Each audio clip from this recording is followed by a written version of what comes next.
Assalamualaikum warahmatullahi wabarakatuh. Jumpa lagi dengan saya di mata kuliah analisis real untuk pertemuan kita yang ke-13 kalinya. Oke, kita langsung saja melanjutkan materi yang kemarin, yaitu bab 3 tentang barisan dan deret. Yang pertama kita akan bahas dulu apa itu yang namanya barisan. Definisi barisan itu apa? Perhatikan di sini, barisan bilangan real itu didefinisikan adalah suatu fungsi dari himpunan bilangan asli yang daerah lawannya atau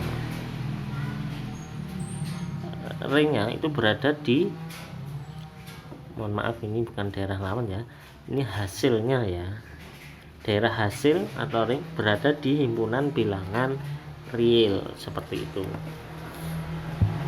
Jadi saya ulangi lagi, bilangan real, barisan bilangan real itu adalah sebuah fungsi dari himpunan bilangan asli yang daerah hasilnya atau ringnya itu berada di himpunan bilangan real. Contohnya, notasi dari barisan itu biasanya disimbolkan dengan huruf kapital atau ini X dengan indeks di bawah N. N ini adalah anggota bilangan asli. Nah, seperti itu.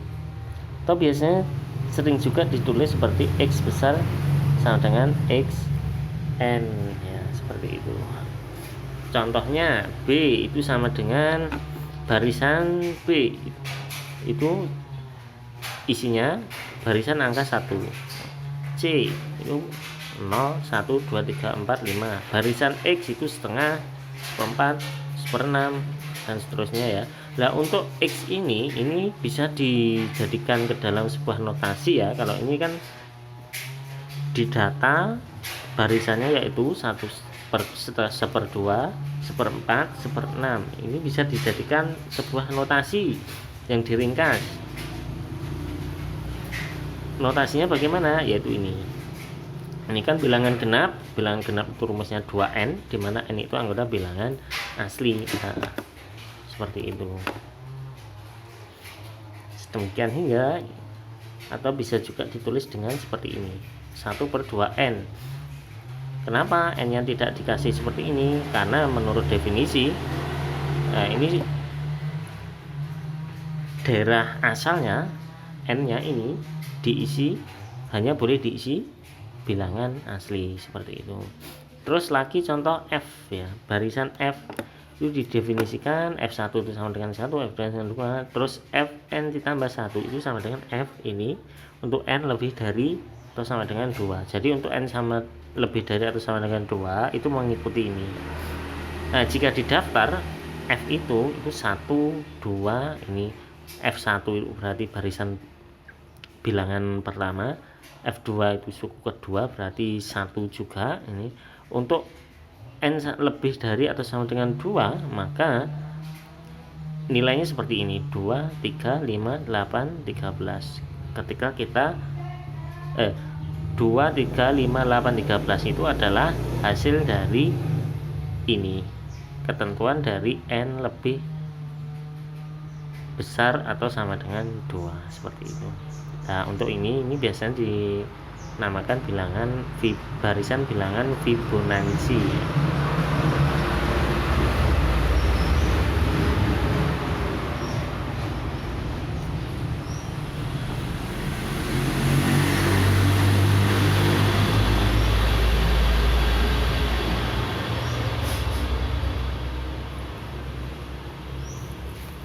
Nah, dari hal tersebut kita bisa membuat sebuah teorema ya.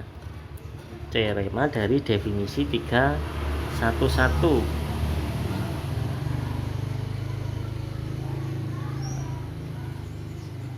yaitu yang pertama, jika X itu dan Y itu barisan bilangan real, maka X tambah Y itu sama dengan XN ditambah YN. Terus ini, jika X dan Y itu barisan bilangan real, maka barisan XN dikurangi YN itu juga merupakan, atau barisan X dikurangi Y itu juga merupakan barisan bilangan real. Terus ke bawah, jika X itu barisan bilangan real, yaitu barisan bilangan real, maka hasil kali ini juga merupakan sebuah barisan bilangan real. Seperti itu ya, sampai E. Nah, sekarang kita masuk ke limit suatu barisan. Definisi dari limit suatu barisan itu secara notasi, barisan bilangan real X itu dikatakan konvergen ke X anggota bilangan real, atau dikatakan X itu adalah limit barisan Xn jika setiap epsilon lebih dari 0 terdapat sebuah bilangan asli. Ini K ini adalah bilangan asli ya, K epsilon ini maksudnya K ini itu diambil berdasarkan mengikuti epsilon ini. Sedemikian hingga untuk setiap n lebih dari atau sama dengan K epsilon, barisan Xn itu memenuhi X, nilai mutlak Xn dikurangi X itu kurang dari epsilon, seperti itu.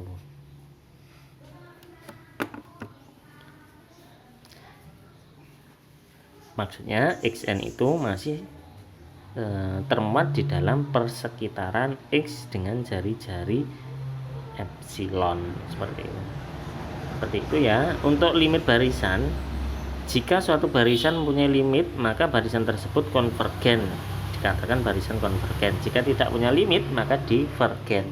Limit sebuah barisan disimbolkan seperti ini: lim X besar sama dengan X, atau lim ini tadi X besar ini bisa diubah jadi Xn di dalam kurung, seperti itu. Contoh, barisan bilangan real X sama dengan 1/2, 1/3, 1/4. Jika diteruskan, ini akan mendekati ke sebuah bilangan tertentu, yaitu 0. Maka ini dinamakan konvergen, seperti itu. Kalau ini Y itu 1, negatif 1, 1, negatif 1, jika diteruskan isinya pasti akan 1 dan negatif 1. Dia tidak mengarah ke sebuah bilangan manapun, maka dia dikatakan barisan divergen, seperti itu. Oke ya, sampai di sini paham ya limit suatu barisan. Ya, pada intinya ketika barisan tersebut menuju ke sebuah bilangan tertentu, maka dia konvergen. Contohnya lagi,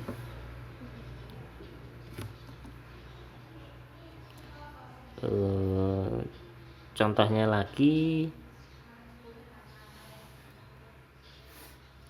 1, 2, 3, 4, 5, 6, 7, 8, 9, 10. Ketika diteruskan dia tidak mengarah ke bilangan manapun, maka dinamakan barisan 1, 2, 3 tersebut itu adalah divergen, seperti itu ya. Terus contoh yang konvergen itu seperti apa? Contoh yang konvergen itu seperti misalkan kalau ini kan tadi mendekati 0, kita buatlah suatu bilangan 2, terus 1/2, 1/4, 1/3, 1/4, 1/5, 1/6, dan seterusnya. Jika diteruskan, maka dia akan mendekati sebuah bilangan, yaitu 1. Nah, maka dia disebut barisan bilangan konvergen. Ketika konvergen maka ada limitnya ya. Kalau seperti itu, ini yang pertama ini, maka limitnya adalah 0. Kalau yang kedua ini tidak mempunyai limit, seperti itu ya. Semoga bisa dipahami, dan apabila ada yang belum paham silahkan ditanyakan ke saya. Demikian apa yang dapat saya sampaikan. Assalamualaikum warahmatullahi wabarakatuh.